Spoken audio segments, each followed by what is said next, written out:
আমার সবচেয়ে বড় ইচ্ছে দেশের হয়ে খেলা আর ঘর থেকে অবসর নেওয়া, ঠিক এই শিরোনামেই শুরু গণমাধ্যম ডেইলি সানের খেলার পাতা।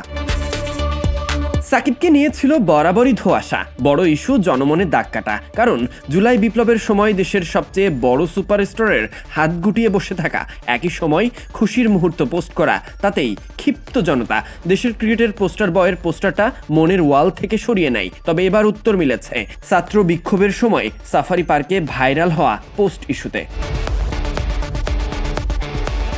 এ ব্যাপারে সাকিব বলেছেন, সত্যি বলতে আমি বেশ কিছুদিন দেশের বাইরে ছিলাম। ছবিটি কানাডায় তোলা, আমি নিজে পোস্ট করিনি। তারপরও আমি দায়িত্ব নিচ্ছি। এটা ছিল পূর্ব পরিকল্পিত পারিবারিক ভ্রমণ, অদূরদর্শিতাতে। হ্যাঁ, একজন পাবলিক ফিগার হিসেবে আমার আরও সচেতন হওয়া উচিত ছিল। আমি এই বিষয়টা স্বীকার করছি। তবে এমপি হওয়ার পূর্বে আর পরে আমার চিন্তাভাবনা সবসময় ক্রিকেট কেন্দ্রিক ছিল।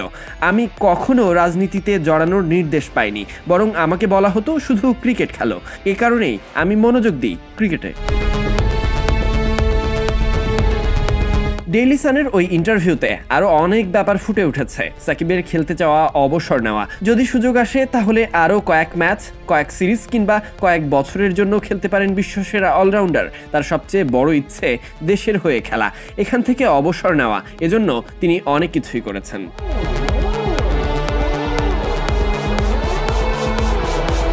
তবে যে কারণে এত দূরে খেলা হয় না দেশের হয়ে, সেই বিষয়ে স্পষ্ট দাবি। শুধুমাত্র মাগুরার মানুষের জন্য কাজ করাই তার লক্ষ্য ছিল।